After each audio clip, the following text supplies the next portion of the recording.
जी आपको I think मेरी आवाज आ रही होगी।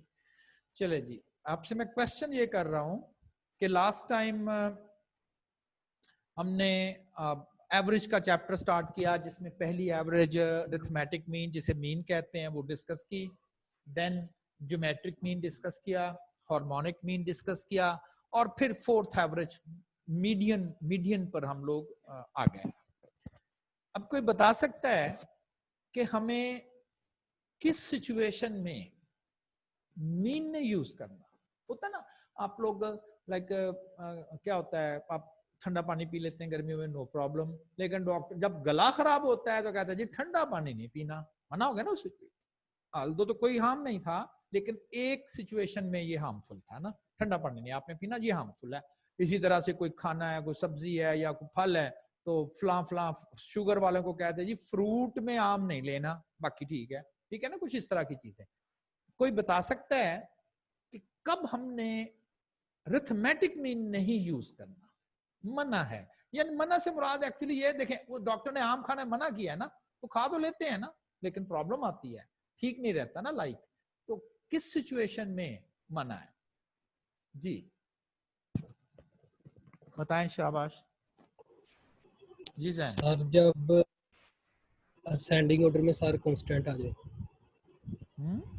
सेंडिंग ऑर्डर में जब कांस्टेंट असेंड, आ जाए? यस सर, इसका क्या मतलब है सेंडिंग ऑर्डर में कांस्टेंट आ जाए? मतलब बोलो। सर के हाँ स्पीड हाँ, का फॉर्मूला ना डिस्टेंस ओवर टाइम। नहीं नहीं नहीं नहीं नहीं, मैं आपसे पूछ रहा हूं, कल आपको टीच किया गया था दो सिचुएशन ऐसी सूरत में आपको अरिथमेटिक मीन यूज नहीं करना, कल की दो सिचुएशन। चले मैं किसी और से, आप अपना जरा माइक ऑफ कर दीजिएगा जी, आप बताइएगा। एक्चुअली जिसका माइक ऑन मैं करता हूं ना इधर से, उसको मैसेज आ जाता है कंप्यूटर पे, तो फौरन अपना माइक ओपन कर लिया करें, क्योंकि सिर्फ उसी को एक मैसेज आ रहा होता है। जी अस्सलाम वालेकुम सर। वालेकुम सलाम, क्या आंसर है आपका? कब हमें मीन? सर जब न्यूमिनेटर जो होता है वो कांस्टेंट होगा तो फिर हम, अच्छा सॉरी, जब अच्छा डिनोमिनेटर कांस्टेंट होगा तब एम हम लेंगे, अच्छा तब मतलब अरिथमेटिक मीन लेंगे हम। अच्छा, चले चले मैं अब अपने क्वेश्चन को, शायद आप प्रॉपरली, वो भी बात ठीक है, मैं वो नहीं कह रहा, वो भी बात ठीक आप कर रहे हो। कब हमें मीडियन यूज करना चाहिए? मीन के मीन ने यूज करना चाहिए, कब हमें मीडियन यूज करना चाहिए? मेरा क्वेश्चन अब थोड़ा ये हो गया, वो थोड़ा सा आप वो ठीक कह रहे हैं, मैं नहीं कह रहा आप गलत कह रहे हो, लेकिन मैंने जरा अपने क्वेश्चन की स्टेटमेंट को और क्लियर कर दिया। जी सर जब आउटलायर आए और जीरो आ जाए वैल्यू, जीरो में तो मीन को कोई गड़बड़ नहीं होती बेटा, जीरो आ जाए तो फिर क्या है, जब कुछ कोई मसला ही नहीं है, वो तो कोई मसला नहीं है। हाँ आउटलायर का जरूर है कि whenever there is an outlier in the data, don't calculate arithmetic mean for that data। एक बात तो ठीक है, दूसरी सही नहीं है कि आप कह दिए कि whenever there is a zero, zero के साथ तो मीन का कोई झगड़ा ही नहीं है ना। जी आप अपना माइक ऑफ कर दीजिएगा जी, आपका आंसर। अस्सलाम वालेकुम सर। सर मेरा भी सेम आंसर, जब डाटा में आउटलायर आ जाए ना फिर हम ये मीडियन यूज करते हैं। ओके, एक सिचुएशन, दूसरी भी है, ये तो एक है, ये तो एक है। Which one is the second one? अच्छा आउटलायर किसे कह रहे हैं आप, अगर मैं आपको जरा थोड़ा सा सर आउटलायर यानी हाँ कि सर हाँ बताऊं सर? हाँ हाँ बिल्कुल, आप ही आंसर कर रहे हो। हमारे पास डाटा है, उसके अंदर वैल्यूज हैं डिफरेंट किस्म की। आधे डाटा में वैल्यूज बहुत कम है और कुछ डाटा में वैल्यूज बहुत बड़ी हैं। हाँ इसको हम आउटलायर कहते हैं कि इसे बहुत ज्यादा आउटलायर डिफरेंस आ कहते हैं। जाता है। हाँ अभी तक लेकिन फिलहाल आपको मैंने ये चीज नहीं एक्सप्लेन की कि कितनी बड़ी वैल्यू हो जाए या कितनी स्मॉल हो जाए तो वो आउटलायर बन जाती है, लेकिन सिर्फ इतना आपको इस वक्त तक एक्सप्लेन किया जा रहा है कि value which is extra ordinary large और small supposed to be outlier for that data, or in this situation Yes, sir. don't use the arithmetic mean। जी आपका आंसर, माइक ऑन करें, बताएं। सर जब वैल्यूज डाटा के centre में आ जाए तब। Centre में आ जाए या सेंटर फाइंड करना Yes, हो? सर जब एग्जैक्टली डाटा के सेंटर वाली वैल्यूज हो तो नहीं यूज करते। अगर हम हमारी रिक्वायरमेंट, ऑब्जेक्टिव, कंसर्न, डेटे का एग्जैक्ट सेंटर वैल्यू फाइंड करना क्या है, तो फिर तो नहीं आप मीन यूज कर सकते। मीन सेट के सेंटर में नहीं होता, और इसकी एग्जांपल मैंने ये आपको कोट की थी, ठीक है ना। ये एक्चुअली वो आप जो बात कर रहे हो नॉमिनेटर डिनोमिनेटर वाले, वो भी ठीक है, लेकिन वो समझ लें कंपैरिजन है arithmetic mean versus harmonic mean, और ये कंपैरिजन है arithmetic mean versus median. Arithmetic mean आप कहेंगे अब मीन को भी, बिकॉज अरिथमेटिक मीन और mean is our old friend, बड़ा पुराना दोस्त है, 5वीं क्लास से हमारे साथ चल रहा था, और अब आके और भी इसके कंपटीटर्स आ गए, और भी इसके साथी कंपनियां खुल गई हैं मीन बनाने वाली, तो उसकी जाने भी हमें सोचना। ऑल्दो मोस्टली यही सूटेबल है, लेकिन सर्टन सिचुएशन में ये ठीक नहीं है ना। आपकी एग्जांपल थी लाइक मैंने डेटे का सेंटर फाइंड करना था, सेंटर मीन फाइंड किया 75 आ गया, वो यहाँ तो सेंटर नहीं है, और डेटे में आउटलायर आ गया, तो वहां पर भी मीन ठीक नहीं है, तो ये दो सिचुएशन, तो फिर हम मीडियन की जाने मूव किया। मीडियन क्या है? Value which is exactly at the centre of the data but first arrange the data. क्या दो मेथड है? लोकेशन फाइंड करें, उसके बाद उसकी वैल्यू फाइंड करें। अगर आधा का आधा करना हो, मीडियन का मीडियन मजीद करना, क्वार्टाइल्स कहलाते हैं, जो कि 3 होते हैं, Q1, Q2, Q3। Q1 को हम लोअर क्वार्टाइल भी कह देते हैं, और Q3 को हम अपर क्वार्टाइल भी कॉल करते हैं। 2 क्वार्टाइल्स हमारे पास हैं, that divides the data set into exactly 4 equal parts. Location find कर लें और लोकेशन से वैल्यू ढूंढ लें, कैसे ढूंढते हैं, ये तो लास्ट टाइम हमने बात की। लेकिन जो कट है ना, अब मीडियन डेटे को सेंटर में कट करता है, ऐसे कर ले 2 हिस्से बनाता है। क्वार्टाइल्स हैं, वो डेटे को आधा जो किया होता है उसे मजीद आधा कर देता है, 4 हिस्से बन गए क्वार्टाइल्स। डिसाइल्स क्या करते हैं? Deciles are the values that divide the arranged data into 10 equal parts। 10 हिस्से कितने कितने परसेंट के बन गए? मीडियन तो 50-50 के 2 बनाता है, क्वार्टाइल 25-25 के 4 बनाता है। ये अगर 10 है और मैं परसेंटेज की वर्ड में बात करूं तो 10-10% के 10 बनाएगा। क्वांटिटी 9 होगी, क्योंकि आखिरी वाली जो 2 हिस्से बचते हैं वो एक ही दोनों का काम तमाम कर दें। एग्जैक्टली उसी पैटर्न पर फार्मूला भी। कैसे? जो यहां पर आएगा जे, वो यहां पर आ जाएगा, जो यहां पर आएगा जे वही वहां पर आ जाएगा, ठीक है ना। जो यहां पर जे होगा यहां पर, वही यहां पर भी जे आएगा यहां पर। देन ये 10 क्यों है? ये 10 इसलिए है कि ये डिसाइल है डी, तो डी की वजह से 10, क्यू की वजह से 4, एम की मीडियन की वजह से 2, एंड देन 9 तक जे ने चलना है। तो बजाय इसके कि मैं 9 फार्मूले लहदा लिखता, मैंने बस एक फार्मूला लिख के सिस्टमैटिकली लिख दिया कि ये 9 की तरह इसने ऐसे ही।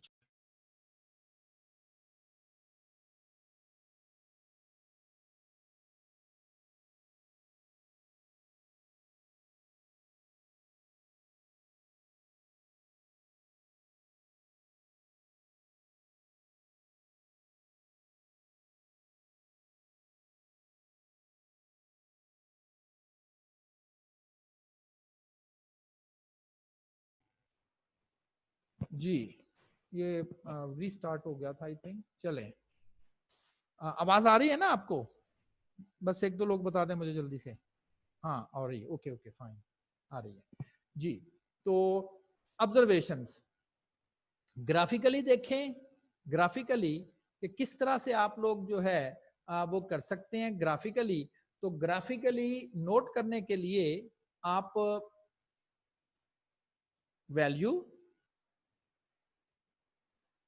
डिसाइल्स कितने कितने पार्ट,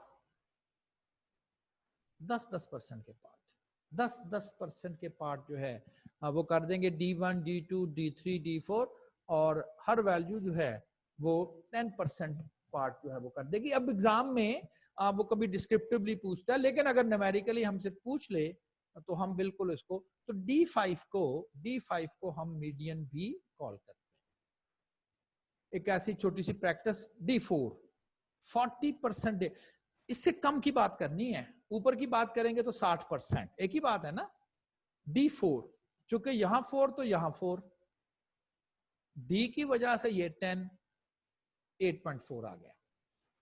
8th ऑब्जर्वेशन प्लस 0.4, 8.5 से नेक्स्ट ऑब्जर्वेशन 9, उससे पहले 8, 8th ऑब्जर्वेशन, ये 8th ऑब्जर्वेशन है 27, वो यहां पर आ गई 0.4, 9th ऑब्जर्वेशन 30, 8th ऑब्जर्वेशन 27 और 28.2 आ गए।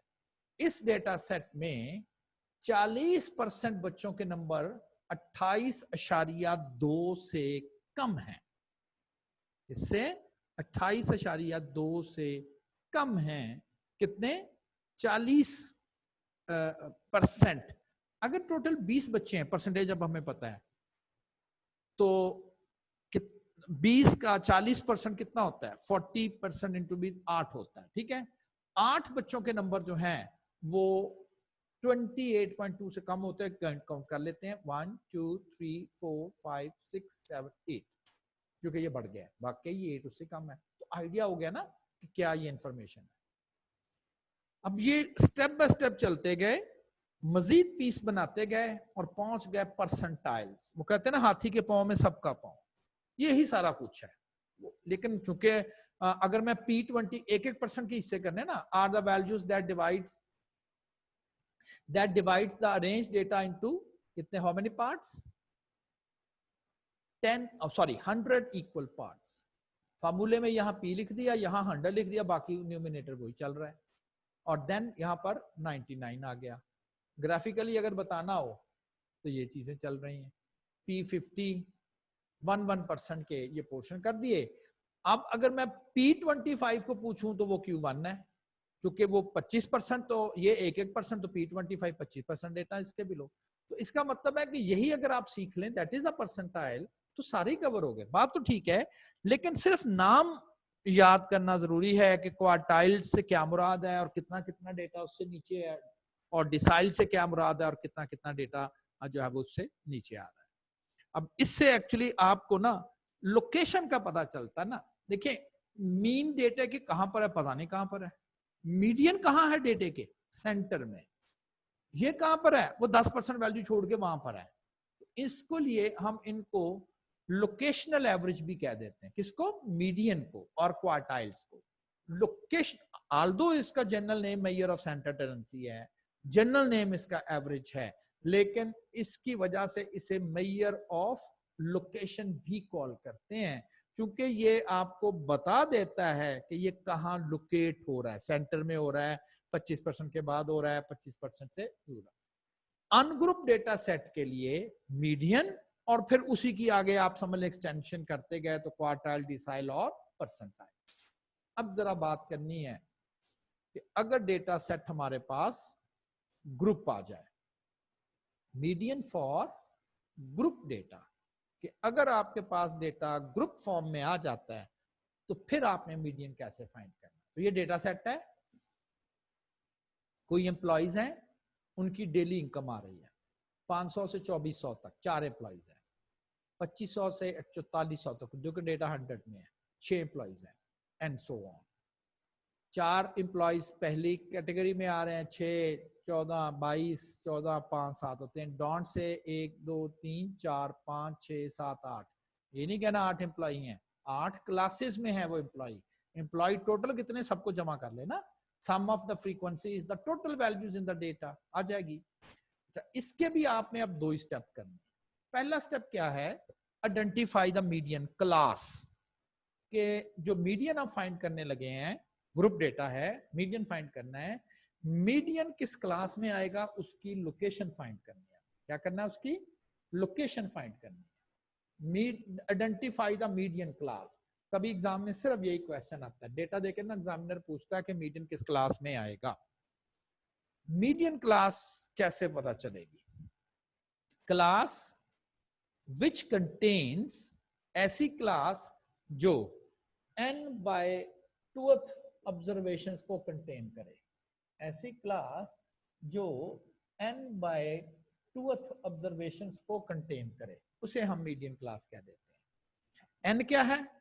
टोटल ऑब्जर्वेशन, 8 नहीं, समेशन f कह दें, ये ऐड कर लेना, 75 बनती है।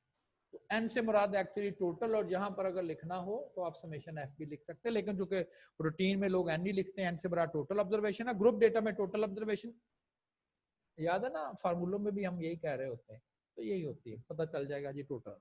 75 को 2 पे डिवाइड किया 37.5, उसी तरह की बात आ गई ये भी कि जी 70th ऑब्जर्वेशन और 75th ऑब्जर्वेशन।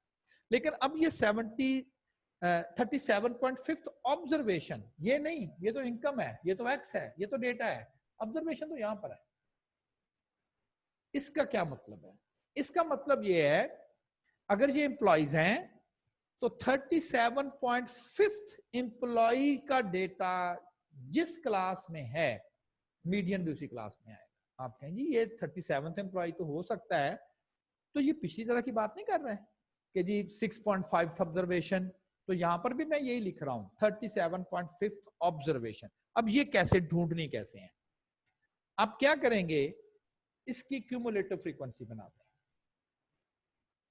इससे मुराद होगी पहले 4 एम्प्लॉइज का डेटा इस क्लास में आ रहा है, अब 4 के बाद 10वें एम्प्लॉय तक का डेटा इस क्लास में आएगा। अब देखिए 4 के बाद कौन आएगा, 4 के बाद 5th employ, 6th, 7th, 8th, 9 और 10। मैंने ना उनको सैलरी वाइज समझ लें अरेंज किया हुआ है। ये कितने बनते, काउंट भी तो करें, 1 2 3 4 5 6, टोटल 6 एम्प्लॉइज अगली क्लास में। हाँ ये तो बात बिल्कुल ठीक है।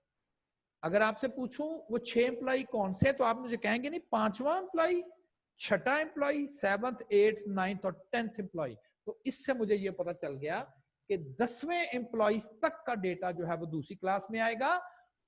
कहां से शुरू करके, 5 से, इसके बाद से। अब इसके बाद आता है 11 से लेके 24 तक, जो 11 से लेके 24 तक 14 एम्प्लॉय बनते हैं ये वाले, वो इस क्लास में उनका डेटा है, मिल जाएगा अब आपको। अच्छा, अब 24 के बाद 46 तक के जो एम्प्लॉइज हैं उनका डेटा जो है वो इस क्लास में आएगा। और हम कौन सा ढूंढ रहे थे, 37.5। बस आपने क्या करना है, क्यूमुलेटिव फ्रीक्वेंसी में देखना, 24 तक तो ये होगा, इसके बाद जो 46 आता है, जंप कर गया ना, तो 37 तो इसके दरमियान में आ जाएगा, फौरन आपने कहना इस क्लास में आएगा, तो मीडियन क्लास डिसाइड होगी। So the class containing median is 60, वो मैं रीजन बता दूंगा कि क्यों मैंने इसको लिखा हुआ है, 64.5 टू 84.5। आपने इस क्लास की बाउंड्रीज जो है वो मार्क करके लिखना है। कभी एग्जामिनर ना क्वेश्चन सिर्फ यही करता है, which class contains the median, ये फार्मूला लगाएं, क्यूमुलेटिव फ्रीक्वेंसी बनाएं, 4 नहीं, 10 अभी भी नहीं, 24 अभी भी नहीं, 46 अब आ गया, 46 तक एम्प्लॉइज, तो 37वां एम्प्लॉय भी इसी में ही आ जाएगा। क्लास आपने बता दी, ये पहला स्टेप हमारा कंप्लीट हो गया जिसमें हमने मीडियन क्लास जो है वो आइडेंटिफाई की है। Next, calculate median from median class. भाई यहां तो वैल्यू 65 से लेके 84 तक है, मीडियन तो एक सिंगल वैल्यू होती है, वो कौन सी है? Calculate median from median class, वो कैसे? अब इसके लिए जो फॉर्मूला, मीडियन का फॉर्मूला क्या बन गया, L plus H by F n/2 minus C, और नीचे मैंने सारी डिस्क्रिप्शन लिख दी, वेयर L H F, ये 3 चीजें L H और F are lower class boundary, class interval and frequency. Class से तो 8 है, पता नहीं किसकी बात कर रहा है, ऑफ, क्लियर हो गया, मीडियन क्लास की बात हो रही है, इसीलिए हमने मीडियन क्लास ढूंढी हुई है। क्या क्या नोट करना है, मैंने रेड कर दिया है, lower class boundary of median class, frequency of median class, और क्या है, interval of median class. Yes, इस इंटरवल के लिए आपको पता ना बाउंड्री से इंटरवल आता है, तो ये 20 आ जाएगा। तो ये 3 चीजें मैंने कैलकुलेट कर दी। n/2 मुझे पता है। अब देखिए इसके साथ मैंने TH नहीं लिखा, तो 37.5 लिखूंगा, 37.5।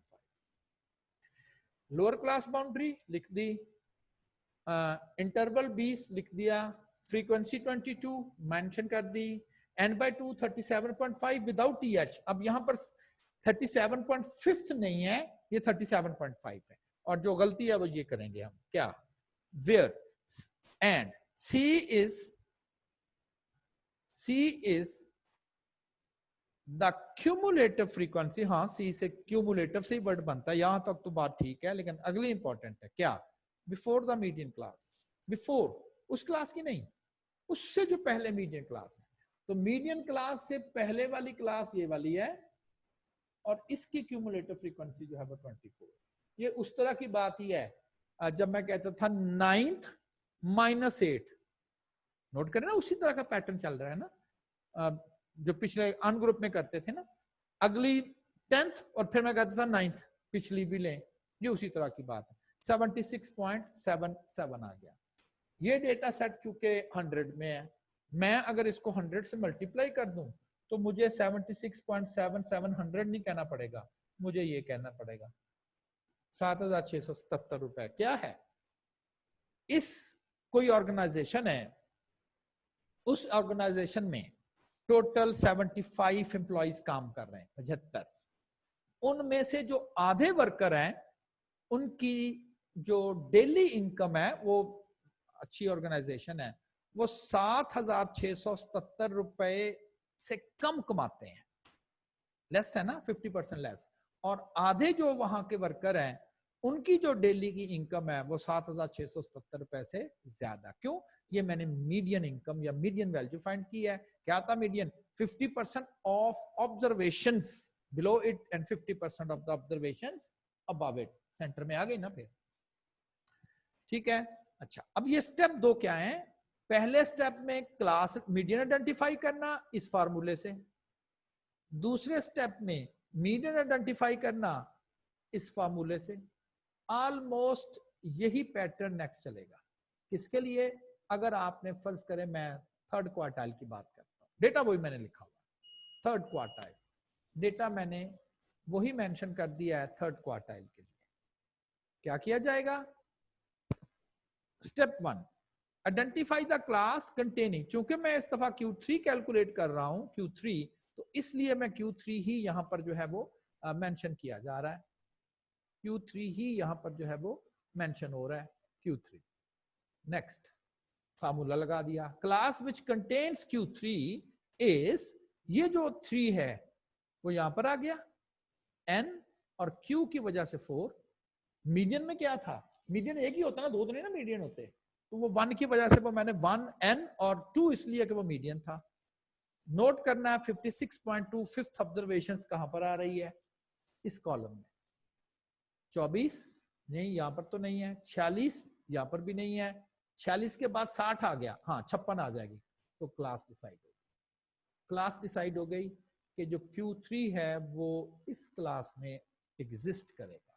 कौन सी वैल्यू, अब फार्मूला लगा दें। Second step, calculate Q3 from the class, वही फार्मूला।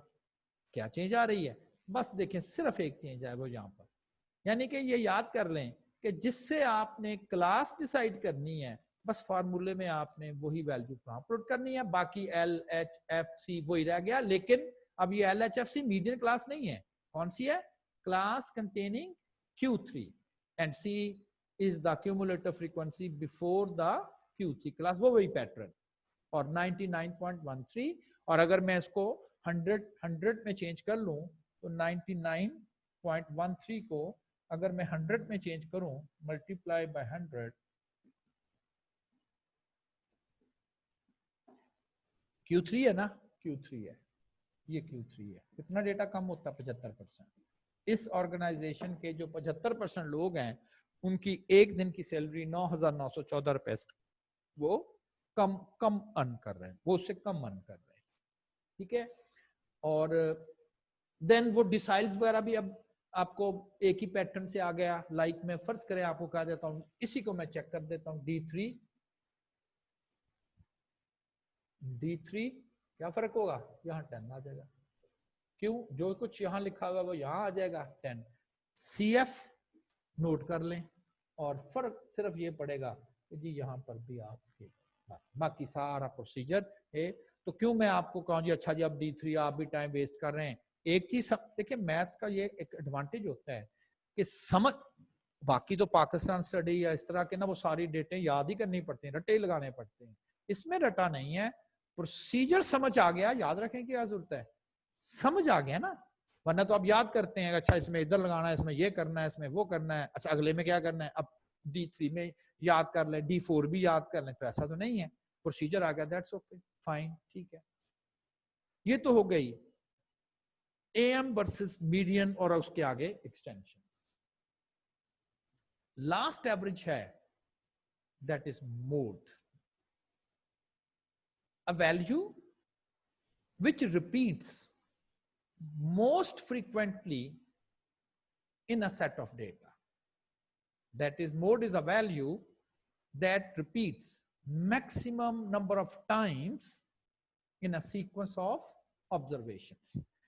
ये मोड देखें, कहते हैं कि एक बहुत बड़ी आर्मी थी, और जब वो आर्मी में नए मतलब आते थे ऑफिसर्स, जब उनको भर्ती नई उनको जॉब मिलती थी, तो टेलर मास्टर साहब की ड्यूटी होती थी, जो भी फौज का टेलर होता था, कि जी इनकी आपने यूनिफॉर्म सीनी है। 10,000 लोग एक दफा आ गए तो 10,000 यूनिफॉर्म सीनी है, तो टेलर मास्टर साहब कॉपी पकड़ते थे और उनके मेजरमेंट्स लेते थे, कॉलर साइज आपने सिलाना हो तो टेलर मास्टर कहता है नाप तो आपका लेना, ले लिया, एंड देन उनका यूनिफॉर्म सिया। अगला आ गया रिक्रूट्स बंदा जो ऑफिसर था, उसका भी सी दिया। अब अगला 10,000 नाप लिया, फिर हर एक को उसने फील किया कि थोड़ा थोड़ा से तो फर्क आ रहा है ऑलमोस्ट, क्योंकि एक ही एज में होते हैं ना लोग सारे जो आर्मी में जाते हैं, ये इस तरह से है, तो ऑलमोस्ट वो एक ही एज के होते हैं, एक ही हाइट भी बड़ी वो फिक्स ही होती है उनकी जी, 6 foot something like that, weight भी ऑलमोस्ट बहुत ज्यादा फर्क नहीं होता। तो फिर तो उसने फील किया कि मैं जो हर एक का अलग-अलग से मेजरमेंट लेता हूं, मैं जस्ट मैं जरा इसकी फ्रीक्वेंसी बना के देखता हूं कि कितने लोग जिनकी आर्म लेंथ ये है, उनकी नेक लेंथ ये है, उनकी फ्लैटों से बहुत सारी चीजें कॉमन मिली जी। ये तो 1500 लोग ये बन गए जिनकी सेम आर्म लेंथ, सेम जो नेक मेजरमेंट्स है, शोल्डर लेंथ व्हाटसोएवर। तो उसने कहा मैं फिर नाप क्यों मैं, और जब उसको पता चला तो पता चला 3 से 4 ही मेजरमेंट आ रही हैं 10-20 हजार लोगों की। उसने अगली दफा कह दिया मैं पहले से ही तैयारी कर लेता हूं, और वहीं से ये चला है, एक कॉन्सेप्ट चला है small medium large, small medium large. लेकिन हर कंट्री ने अपने एनवायरनमेंट के मुताबिक, चाइना का हो सकता है एक्स्ट्रा लार्ज हमारे स्मॉल के बराबर हो, ये तो नहीं हो सकता ना कि चाइना वाले एक्स्ट्रा लार्ज कहते हैं ये तो हमने बहुत बड़ा बना लिया, हम कहते हैं ये तो बच्चों को भी नहीं आता। हाँ, हमें तो यहाँ पर तो ऐसे बंदे हैं कि तंबू सिखाएं, तंबू का वो क्या होता है, उससे आप सिएंगे तो उसका ड्रेस बनेगा, तो ऐसा तो नहीं है ना, ठीक है। तो हर एक ने अपने अपने हिसाब से लार्ज मीडियम लार्ज करके, बहाल ये गारमेंट्स का कॉन्सेप्ट यही है। यही वो रीजन है कि आपको मार्केट में स्पेसिफिक टाइप की शर्ट्स, ट्राउजर्स, शूज, ये आपको हर बंदे के हिसाब से तो नहीं ना बने हुए, किसी को क्या पता किसी की फुट मेजरमेंट क्या है, लेकिन बहुत ज्यादा चेंज नहीं है। हाँ ये बात ठीक है, किसी की फुट मेजरमेंट एग्जैक्ट 7.2 है तो वो 7 का शूज ले लेता है, लिटिल बिट लूज होता है, ठीक है ना। और 7 के बाद फिर 7.1, 7.2, 7.3, 7 हर एक ने शू बनाया, वो 8 पे जंप करते हैं। कई मुल्कों में है हाफ साइज भी चेंज करते हैं, लेकिन मोस्टली यही है। हमारे भी इधर ही है 33 वेस्ट लेंथ तो 34 जाती है, फिर वो कहता है जी फिक्स तो हो ही जाएगी ना। तो मोड का कॉन्सेप्ट यूज किया है। मोड क्या है? Average, mean. तो एक मेथड फिर ये भी बन गया है। देखिए एवरेज की डेफिनेशन क्या है? द रिप्रेजेंट्स डेटे को करे, ऑब्जेक्टिव डेटे का सॉल्व करे। तो एक मेथड ये भी हो गया, mode is the most repeated value in the data set. फर्ज करें यही आ गया। Listed below are the favourite colour of a sample of students, what is the mode. लोगों से पूछा गया आपका फेवरेट कलर क्या है, एक ने कहा जी व्हाइट, दूसरे ने कहा green, white, black, white, green, red, इस तरह से। अब सबसे पहली बात, मैंने अगर फर्ज करो आपसे कहता हूं कि इसकी एवरेज निकाल दें, एवरेज, मैंने मीन नहीं कहा, मैंने कब कहा आपको अरिथमेटिक मीन, मैंने कहा एवरेज लें। अब याद आ गया ना, एवरेज में तो 5 मेथड हैं। अब जरा नंबर शुरू कर दें। Mean, arithmetic mean, not possible, इसमें वैल्यूज को सम करना है, या तो वैल्यूज ही नहीं है। एएम तो नहीं है, GM product the values, not possible. HM reciprocal the value, not possible. Median arrange the data, कैसे करें? सबसे अच्छा स्मॉल कलर कौन सा है? ये नहीं कह सकते रेड स्मॉल होता है, ग्रीन। मैं वैल्यूज के नंबर काउंट नहीं कह रहा, मैं कह रहा हूँ नंबरिंग कर दें इसकी, पहले रेड ब्लू ग्रीन को तरतीब से लिखें, तो आपके तरतीब का जैसा मर्जी लिख दें। तो चारों मेथड तो फेल हो गए। एवरेज अब भी पूछ रहा हूँ, तो मोड की डेफिनेशन क्या है? वो तो कुछ भी नहीं कहता, वो तो कहता जो वैल्यू सबसे ज्यादा दफा आ जाए वही मोड होता है। यस, तो मोड चारों पांचों में से वो वाहिद एवरेज है जिसकी मदद से आप किसी भी डेटा सेट का एवरेज फाइंड कर सकते हो, डेटा क्वालिटेटिव। तो मैंने कहा जी कि 1 2 3 5 दफा ग्रीन आ रहा है, मोड इज द ग्रीन। ऐसा ही होता है ना, अगर मैं आपको एक टारगेट देता हूं कि जाओ पता करो क्लास का फेवरेट कलर क्या है, कोई कुछ कह रहा है, कोई कुछ कह रहा है, कोई कुछ कह रहा है, तो आप क्या आके ये कहते हैं जी 3 ने व्हाइट का, 1 ने ये कहा, 1 ने ये कहा, 90 ने ग्रीन का, तो आप आके नहीं कहते ज्यादातर क्लास ग्रीन कह रही है तो ठीक है जी ग्रीन ही चलेगा। ऐसा ही है ना। तो ये भी एक एवरेज का मेथड हो गया। Average the representative value of the data, whenever the data is qualitative. जो पहले 4 मेथड आपसे डिस्कस किए कोई भी एप्लीकेबल नहीं, मोड वो वाहिद है जो एप्लीकेबल है। Because green is the repeated most number, that is the 5 times. अब जरा एक और एग्जांपल कर लेते हैं। The following data represents the gender, marks out of 10 को क्लास टेस्ट हुआ है, and height of 9 students in a class. किसी क्लास में 9 स्टूडेंट थे, उनके मार्क्स भी लिए गए, उनकी हाइट भी ली गई और उनकी जेंडर वगैरह भी नोट की गई। अच्छा, नोट करें ये डेटा क्वालिटेटिव, ये डेटा डिस्क्रीट, ये डेटा कंटिन्यूस। मैंने इंटेंशनली तीनों किस्म के डेटा ले लिए। अब देखें मोड में ये खूबी है तो हर किस्म के डेटा के लिए कैलकुलेट हो जाता है, जबकि मीन और बाकी जो हैं उनके लिए डेटे का क्वांटिटेटिव होना जरूरी है। मोड चाहे डेटा क्वालिटेटिव हो क्वांटिटेटिव हो, सबके लिए ही कैलकुलेट हो जाता है।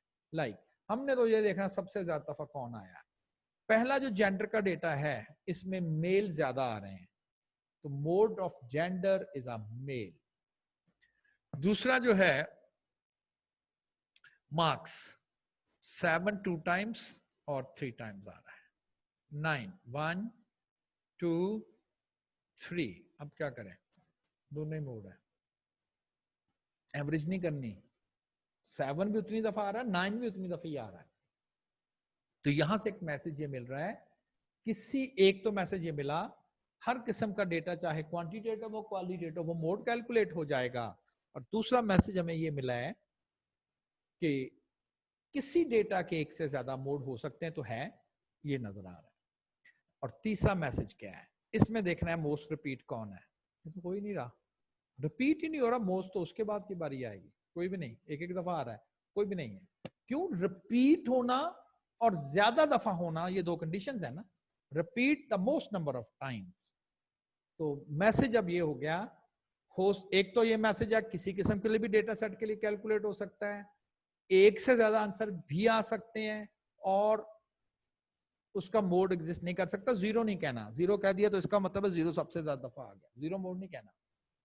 A data may have more than one mode or no mode at all. Yes, true. A data which has only one mode is called unimodal. 2 modes bimodal. More than 2 modes multimodal data. Mode is possible, calculate किया जा सकता है for qualitative as well as quantitative data, दोनों के लिए कर सकते हैं। तो 5 एवरेजेस यहां पर कंप्लीट हो गए। तो ये मैंने एक आपको एग्जांपल दिया है। The following data represent the purchases of different brand of soft drink. Canteen पे लोग जाते हैं और जाके कोई ड्रिंक खरीदते हैं। कैंटीन वाले ने देखा शाम को जी 19 लोग जो है मुझसे कोक लेके गए, 8 डाइट लेके गए, 7 7 अप लेके गए, पेप्सी लेके गए, 5 स्प्राइट लेके गए, 50 लोग थे। वो ज्यादा ऑर्डर ये करेगा, वो भी स्टैंड लगा रहा है डिसीजन मेकिंग में। वो ऐसे ही आप कह लें 7 अप के 5 7 क्रेडिट ले ले और कोक क्लासिक के क्रेडिट ले जी बिकना ही है ना। पता डेटा तो उसे ये कह रहा है कि ज्यादा लोग कोक खरीदते हैं तो उसको 10-12 क्रेडिट उसके खरीदने चाहिए और सबसे कम उसको 7 अप अपने उधर रखनी चाहिए। तो क्या उसने डिसीजन किया? वो आप कह रहे हैं ये तो हर जगह ही स्टैट घुस गई है। तो जैसे जहां पर नंबर, जहां पर काउंटिंग, जहां पर कोई नंबर्स न्यूमेरिक्स, वहां पर स्टैटिस्टिक्स, वहां पर डिसीजन मेकिंग आ गई। Coke classic is the most frequently purchased soft drink. ज्यादातर लोग ये करते हैं, ज्यादातर लोगों ने इस चीज को जो है वो लिया है। आप नोट करें ना, आप क्या वो YouTube आप चैनल देखते हो कोई भी और सब्सक्राइब करते हो या लाइक्स करते हो, तो जो ज्यादा अच्छा लगता लाइक करता है, तो किसकी रेटिंग देखनी हो ना, तो रेटिंग वहीं से पता चल गई। मोड, ज्यादा लोगों ने इसको ये कहा है, मोड आ गया। ये तो बात हो गई अनग्रुप डेटा के मोड के लिए। Now mode for group data, इसका ग्राफिकल मेथड भी है। एक ग्राफ की मदद से भी आप डेटे का मोड कैलकुलेट कर सकते हैं। अब एग्जाम में इसका क्वेश्चन आया था, वो भी मैं आपको एक्सप्लेन कर दूंगा, वो ज्यादा इजी था। लेकिन आई डोंट नो कि देखिए, मैंने जब टीच करना ना, तो मैंने सिर्फ ऐसे नहीं टीच करना कि जी ये एग्जाम में नहीं आया तो रहने दे, ये आपके कोर्स में मेंशन है, मैंने तो आपसे डिस्कस करना है ना। अब क्वेश्चन आया किस तरह से था, वो भी मैं आपसे बहाल शेयर करूंगा। The data present the marks obtained by student, find mode of the data graphically. कहता है कि उसी ग्राफ की मदद से इसका मोड बताएं। डेटा दिया हुआ है 30 से 40, 20 स्टूडेंट ऐसे हैं जिनके नंबर 30 से लेके 40 तक हैं, और 30 स्टूडेंट ऐसे हैं जिनके नंबर 40 से 50 तक हैं। रिमेंबर, ये बाउंड्रीज बनी हुई है, ऑलरेडी बनी हुई है, ना भी बनी हो तो हमें बनानी आती है, लेकिन बी केयरफुल, ये बनी हुई है। कौन सा ग्राफ? आप डेटे का हिस्टोग्राम ड्रॉ कर देंगे। हमें हिस्टोग्राम डेटे का ड्रॉ करना आता है। अगर आपने डेटे का मोड ग्राफिकली ड्रॉ करना हो तो आप डेटे का हिस्टोग्राम ड्रॉ कर देंगे। याद है histogram? Class boundaries along X axis and frequency along Y axis, histogram आ जाएगी। अब जो सबसे बड़ी रेक्टेंगल है, हाईएस्ट, ये वाली है ना, सबसे बड़ी रेक्टेंगल, उसके क्या करना है, लेफ्ट एज को जो उसकी राइट पर रेक्टेंगल आ रही है स्टार्ट में, उससे आपने इसको ज्वाइन कर देना है, और इसी तरह से ऐसे लेफ्ट क्रॉस बना देना है। यानी कि लेफ्ट हाई किसके, हर रेक्टेंगल के नहीं, सिर्फ हाईएस्ट रेक्टेंगल के लेफ्ट टॉप को जो उसकी राइट पर आ रहा है रेक्टेंगल, वो यहां से स्टार्ट हो रही थी ना, वहीं पर ज्वाइन किया है। और इसी तरह से अब इसको, चूंकि वो यहां पर आ रही है, यहां पर, यहां से ज्वाइन कर, ये जो दोनों रेक्टेंगल्स हैं ये किसी ना किसी जगह पर जाके इंटरसेक्ट करेंगे, लाइक दिस। इसको आपने डाउन द एक्स एक्सिस ले जाना है। आंसर आ गया तकरीबन, मैं बोल कर रहा हूं ना, नॉट एग्जैक्टली, क्योंकि ऑलमोस्ट हाफ यहां पर बनता है, ये लिटिल बिट है, तो मैंने अंदाजा कर लिया 54। तो बिल्कुल आपने सही आंसर दिया। क्या कि हिस्टोग्राम बना दी, हाईएस्ट रेक्टेंगल को अपोजिट साइड से क्रॉस कर दिया, डाउन द कॉलम जाके देखा, और जो आंसर आ रहा है वो ही मोड का आंसर है। अब एग्जाम में जो क्वेश्चन आया था वो बड़ा सिंपल था, मतलब ये तो मैंने उसकी, आप समझ लें, पूरी डिटेल आपसे शेयर कर ली, पूरी डिटेल। लेकिन जो एग्जाम का क्वेश्चन था, और बार बार वो रिपीट भी हो रहा है, स्टूडेंट कह रहे हैं कि हाँ जी हमें भी यही इस अटेम्प्ट में भी आया था, क्योंकि वो आई कैप ना अपना क्वेश्चन बैंक नहीं वेस्ट करता, हर दफा नहीं वो एफर्ट करता, वो बस पिछले क्वेश्चन दिए जा रहा होता है। ठीक, क्वेश्चन क्या था, विच average can be calculated from the following graph। यानी कि ये क्वेश्चन था और ग्राफ भी बना हुआ था। ऐसे ही, मैं नहीं कह रहा इस डेटे का, बस उन्होंने ना ऐसे करके ग्राफ भी बनाया, और नीचे ऑप्शन आ रही थी AM, GM, मोड, नन, कि जी कोई भी कैलकुलेशन इससे नहीं की जा सकती। अब ये था सी is the answer, mode.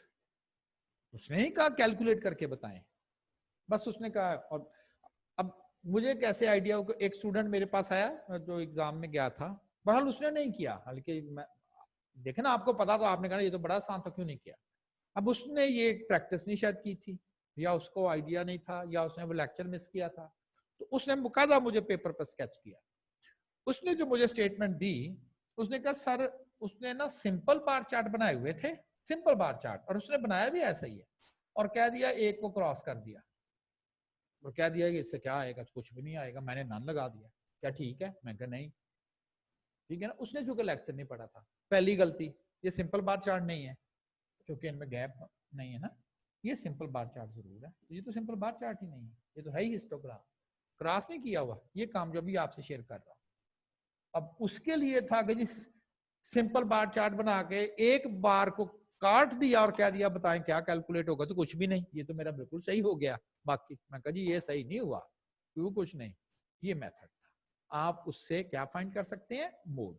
Aldous मैंने आपको डिटेल से बता दिया कि कैसे फाइंड करना है मोड, लेकिन एग्जामिनेशन के लिए जस्ट अगर आपसे थ्योरेटिकली पूछा जाए which graph is useful to find और एस्टिमेट मोड, हिस्टोग्राम, ग्राफ का नाम ना ले, सिर्फ आपको दिखाई दे तो पहचान लें जी हिस्टो। हाँ, मीन किसी भी ग्राफ से नहीं आ सकता, मैं एएम की बात करता हूं। जीएम किसी ग्राफ से नहीं आप फाइंड कर सकते, एचएम किसी ग्राफ से नहीं फाइंड कर सकते, लेकिन मीडियन एक ग्राफ से फाइंड हो सकता है। मुझे आपने खुद जरा सोच के बताना, वो ग्राफ हमने पढ़ा हुआ है, वो ग्राफ हमने पढ़ा हुआ है, आपने जरा खुद सोच के बताना है कि वाकई वो कौन सा ऐसा ग्राफ है जिसकी मदद से हम मीडियन को या क्वार्टाइल्स को या डिसाइल्स को गेस कर सकते हैं।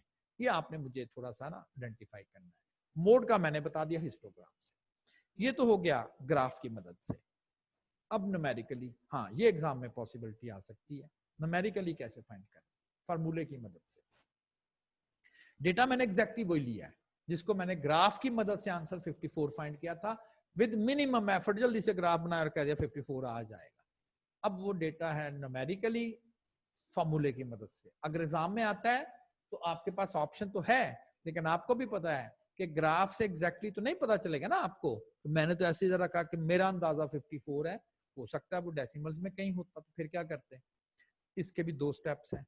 Identify the class containing mode, इसको मॉडल क्लास भी कहते हैं। स्टेप उसी तरह के, जिस तरह से identify the class which containing median, identify the class which containing Q1 या Q2 या Q3, और अब भी यही कह रहा हूं, identify the class containing mode. Identify करें कि मोड किस क्लास में आएगा। आंसर, जिस क्लास में वैल्यू, मोड की क्या डेफिनेशन है? रिपीट। अगर किसी क्लास में वैल्यू ही एक है, फर्क है, वैसे तो 20 है ना, लेकिन अगर किसी क्लास में वैल्यू ही एक है, वो तो रिपीट हो ही नहीं सकती। हाँ, दो वैल्यू हो तो आपके चांस तो है ना, दो एक जैसी। लेकिन अगर मैं कहूं किसी क्लास में 100 वैल्यूज है, तो आप फौरन कहेंगे नहीं जी, दो में नहीं, 100 वैल्यू जहां जिस क्लास में है वहां रेपिटेशन के चांस बढ़ जाएंगे। क्यों? 100 वैल्यू हो सकता है दो चार मैच कर दें, ठीक है ना। तो बस बड़ा आसान सा तरीका है कि किस क्लास में मोड आएगा, या मॉडल क्लास, जिस क्लास की फ्रीक्वेंसी सबसे ज्यादा हो। Mode will lie in the class which has maximum frequency. किसकी मैक्सिमम है? ये 60 फ्रीक्वेंसी। 60 स्टूडेंट ऐसे हैं जिनके नंबर 50 से लेके 60 तक है, तो बस मोड इसी क्लास में आएगा। ये मॉडल क्लास बन गए।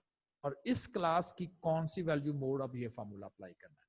Calculate the mode where from modal class, और ये वाला फॉर्मूला आपको modal class L plus FM minus F1 over FM minus F1 plus FM minus F2 multiply by as.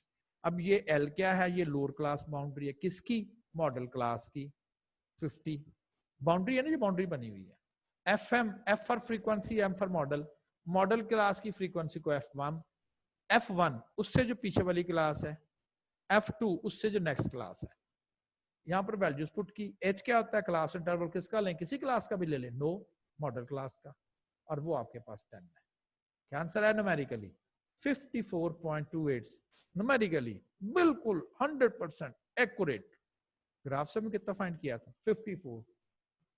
तो ग्राफ जो है ना वो बड़े इंफॉर्मेटिव होते हैं, ले नहीं होता कि फजूल काम है जी, वहां से तो आपको एक्यूरेट आंसर नहीं। ठीक है 100% नहीं, लेकिन काफी करीब। अब फर्ज करें इस बच्चों को ये फार्मूला फर्ज करें ये नहीं आता, या आप किसी क्लास को टीच कर रहे हैं जहां ये अभी उनको इतनी कैलकुलेशन शायद नहीं पता, तो वो तो ड्रा तो कर ही सकते हैं ना कि इधर लाइन लगा लें, इधर लगा लें, इसको कट कर दें, ये कर दें, वो कर दें, और आपके पास आ गया। तो देखें कितना करीब आंसर आ रहा है। आपको एक्सप्लेन कर दिया गया कि ग्रुप डेटा सेट का मोड कैसे फाइंड करना है। बस ये कमेंट्स हैं। एनी डेटा में have more than one mode, ये आपको मैं बोल चुका हूं। Only measure of centre tendency, what only that may have more than one answers. Only measure of center tendency that appropriate for both quantitative and qualitative data. By using histogram, we can estimate the value of mood. ठीक है जी, ये फिर इंशाल्लाह कल हम discuss करेंगे। तो यहाँ तक ही आपका है, and there is no statistical homework. लेकिन आपने मेरी जो एक्सरसाइज था वो नहीं मैं कहूँगा now let's start our exercise, वो आप नहीं करनी है। फिर जब मैं चैप्टर को कंक्लूड करूंगा मेजर ऑफ सेंटर टेंडेंसी, और इससे अगला वेरी एक्चुअली टॉपिक कह देना, तो इससे जो अगला टॉपिक है मेजर ऑफ वेरिएशन का, जब मैं वो कंप्लीट करूंगा तो देन मैं आपको कहूंगा कि अब मेरे मुताबिक एक चैप्टर कंप्लीट हुआ है, ये उसके टॉपिक्स है ना, तो फिर आप मुझसे अलाउ होगा आपको क्वेश्चन करना। जी, आज के लेक्चर के रेलेवेंटली अगर किसी ने कोई क्वेश्चन करना हो, टुडेज लेक्चर।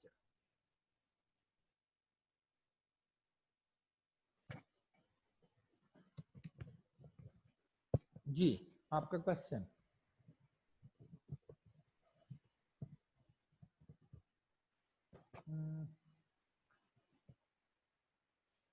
हुज़ैफा, आप की माइक बता रहा है आप बोल रहे हो, लेकिन मेरे तक आवाज नहीं आ रही। या तो आपका जो माइक का पिन है ना वो प्लग हो गई, खिंच गई है जी, क्योंकि माइक की वाइब्रेशन आ रही है लेकिन मेरे तक आवाज नहीं आ रही।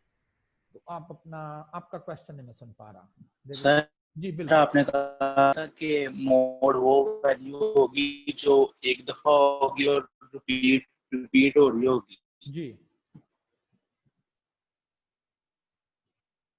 नहीं, आपकी आवाज नहीं आ रही, मैं आपको ऑफ कर रहा हूँ। सर आपने कहा था कि जो मोड की वैल्यू होगी ना वो एक होगी।